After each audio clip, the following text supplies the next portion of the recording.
संतवाणी क्रमांक 51। आगे संतवाणी कर रहे हैं। संत की वाणी 51 नंबर की से प्रारंभ कर रहे हैं। संसार में अड़चन और परेशानी न आए, यह कैसे हो सकता है। सप्ताह में एक दिन रविवार का भी तो है, आएगा ना, प्रकृति का नियम ऐसा ही है कि जिंदगी में जितने सुख दुख मिलना है वह मिलते ही रहेंगे, मिलेगा भी क्यों नहीं। टेंडर में जो भरोगे वही तो खुलेगा। मीठे के साथ नमकीन जरूरी है, जो सुख के साथ दुख का होना भी लाजमी है। दुख बड़े काम की चीज़ है। जिंदगी में अगर दुख ना हो तो प्रभु को याद ही न करे इंसान। सत्य बात है। सुख के साथ दुख बहुत आवश्यक है, क्योंकि भगवान की स्तुति पूजा साधना दुख में ही अत्यधिक होती है। क्या सुख में तो आनंद करता है मनुष्य। और संतवाणी क्रमांक 52। आज तुम्हारा जन्मदिन है तो एक काम करें, सबसे पहले उस माँ को प्रणाम करें जिसने तुम्हें जन्म दिया है। पुरुष महात्मा को प्रणाम करें जिसने तुम्हें जीवन दिया है। और फिर उस परमात्मा को प्रणाम करें जो तुम्हें मुक्ति देगा। जन्मदिन अवश्य मनाएं, किंतु माँ महात्मा और परमात्मा को भुलाकर और रुलाकर नहीं, बल्कि उन्हें बुला करके जन्मदिन अवश्य मनाएं। लेकिन इस बात को ना भूलें, क्या 2 दिन की जिंदगी में एक दिन मौत का भी होता है। लेकिन आजकल लोग क्या करते हैं, जन्मदिन पर होटलों में जाते हैं, होटलों में पार्टी करते हैं, अपने माता पिता को बुला देते हैं, परम पिता परमेश्वर को बुला देते हैं। जबकि जन्मदिन पर परोपकार के कार्य करना चाहिए, जिससे आयु वृद्धि हो। दान धर्म करना चाहिए, पूजा जब तक करना चाहिए, माता पिता की सेवा करना चाहिए। यही जन्मदिन का महत्वपूर्ण अंग बन जाता है, वो आपका कल्याण करता है। लेकिन युग का प्रभाव है, बड़े बड़े होटलों में जाना, भगवान की पूजा तक की नहीं, सवेरे उठे न माता पिता की सेवा करी, सीधे होटलों की ओर देखते हैं, बुकिंग कर देते हैं, आज हमारा जन्मदिन है, केक कटेगा वहाँ पे। ऐसे जन्मदिन से मनाने से क्या फ़ायदा। पहले घर पे माता पिता की सेवा करो, भगवान की पूजा पद्धति करो, दान धर्म करो, अपने लिए अपने परिवार के लिए भोजन भंडारा करो, परोपकार के कार्य करो। वही जन्मदिन महत्वपूर्ण है, बाकी तो सब बेकार है। अब संतवाणी क्रमांक 53, 5-3-53। मानव के पास जो आंसू हैं वे दुर्लभ हैं। कितनी बढ़िया बढ़िया बात संतों ने कही है इसमें। मानव के पास जो आंसू हैं वो दुर्लभ हैं। आंसुओं के 3 प्रकार होते हैं। 1 वेदना के आंसू, 2 विरह के आंसू, 3 वंदना के आंसू। जब कोई पाप करने के बाद आंसू निकल आए तो वे वेदना के आंसू होते हैं। अपने किसी प्रिय को खो जाने पर उसकी याद में आंसू निकल आए तो विरह के आंसू होते हैं। और प्रभु को पुकारते पुकारते भक्ति में आंसू निकल आए तो वंदना के आंसू होते हैं। सती चंदना के आंसू ऐसे वंदना के आंसू थे। देखिए कितनी अच्छी बात है। आंसुओं में भी उन्होंने ये परिवर्तन बता दिया संतों ने, कौन से आंसू किस प्रकार के होते हैं, सारा कुछ इसमें वर्णन कर दिया। संतवाणी क्रमांक 54। जिंदगी में केवल 4 दिन है और ये 4 दिन भी 2 आरजू 2 इंतजार के कट जाते हैं। इससे आगे बढ़े तो इंसान के सिर्फ 2 दिन की कुल जिंदगी है। उन 2 दिनों में एक दिन मौत का भी होता है। अब बचा केवल 1 दिन, पता नहीं इस 1 दिन की जिंदगी पर आदमी इतना क्यों अकड़ता है।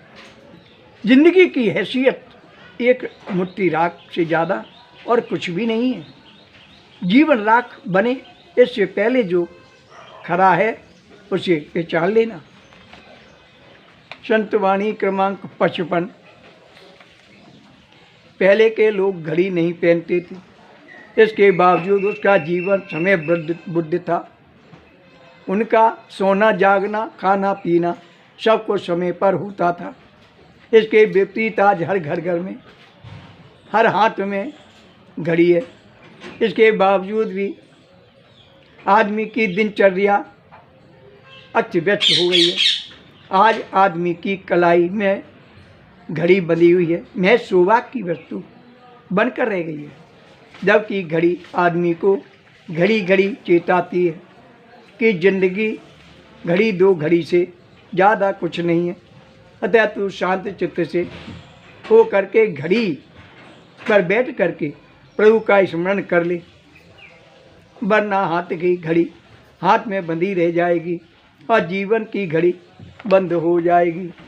शंकर भगवान की जय, रामचंद्र भगवान की जय, हनुमान हरे की जय। और संतवाणी क्रमांक 56। पत्नी ने पूछा, अगर मैं मर गई तो तुम क्या करोगे? पति ने कहा, ऐसा कैसे हो सकता है, मैं तो मरने ही नहीं दूंगा।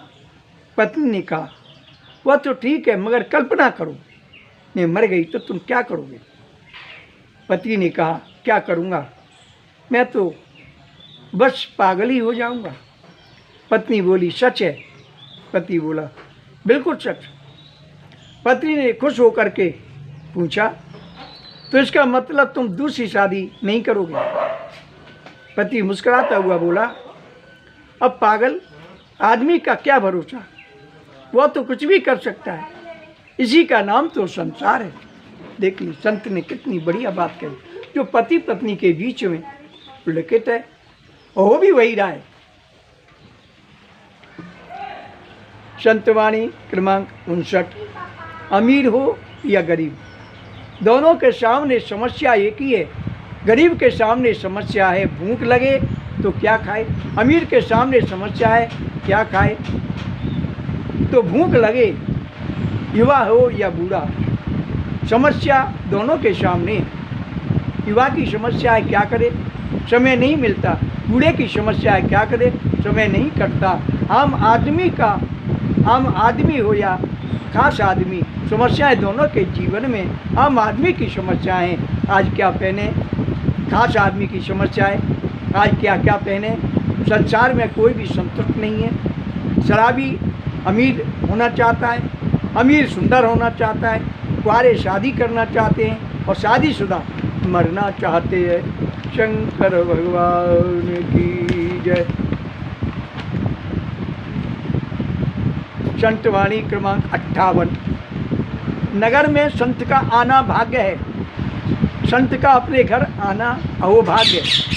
संत को याद करना सौभाग्य है, संत हमें याद करे ये परम भाग्य है। खुद संत का हो जाना ये महाभाग्य है। इतना सब होते हुए भी हम न सुधरे तो वह दुर्भाग्य है। संतवाणी क्रमांक 59। दुख बड़ा ही ढीठ मेहमान है, दुख बड़ा ही ढीठ मेहमान है। अगर यह तुम्हारे घर के लिए निकल पड़ा है तो पहुंचेगा जरूर। अगर तुम इस मेहमान को घर आता हुआ देखकर सामने का दरवाज़ा बंद कर दो तो वह पीछे के दरवाजे से आ जाएगा। पीछे का दरवाज़ा भी बंद कर लो तो वह खिड़की से आ जाएगा। खिड़की भी बंद कर लो तो छप्पर फाड़ करके, नहीं तो फर्श उखाड़ करके आ जाएगा। ढीठ मेहमान है ना।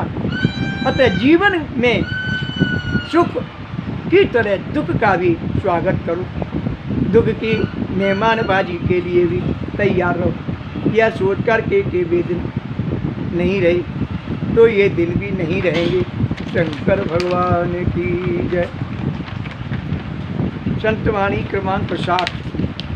दुनिया में दो तरह के लोगों को दुख माना गया है। दुनिया में दो तरह के लोगों को दुखी माना गया है। एक जिसके घर कुंवारी कन्या हो तथा दो जिसके घर कर्ज हो। कन्या और कर्ज वालों की नींद हमेशा ही पूरी रहती है। कन्या और कर्ज को बड़ा होने से वक्त नहीं लगता, ये दोनों देखते ही देखते बड़े हो जाते हैं। कन्या के हाथ पीले हो जाए और कर्ज से हाथ ढीला हो जाए तो आदमी चैन की नींद सो लेता है। कर्ज से डरो लेकिन कन्या देने से मत डरो, क्योंकि कन्या अमानत है और देने ही पड़ती है। शंकर भगवान की जय। ये संतवाणी हमारे YouTube चैनल के द्वारा फेसबुक पर भी देखने को मिलती है और व्हाट्सएप पर भी देने की कोशिश करेंगे। ये संतवाणी हमें अभी हमने यात्रा की थी शिरडी के साईं बाबा की, वहाँ उन संतों से मुलाकात हुई। उन्होंने ये दिया देख करके संत को ईश्वर का स्वरूप माना है, इसलिए हर संत एक सा नहीं है। कुछ संत हैं जो गलत राह बताने वाले हैं, जो गलत राह पर चलते हैं, दूसरों को भी गलत राह पर चलने के लिए प्रेरित करते हैं। ऐसे संतों से बचो, ऐसे संतों की सेवा करो जो सबको समदृष्टि से देखते हैं, अच्छे मार्ग पर खुद चलते हैं और अपने भक्तों को भी अच्छे मार्ग पर चलाते हैं। ऐसे संतों को संग करो और उनको जो है नमन करो, उनकी सेवा करके पुण्य प्राप्त करो।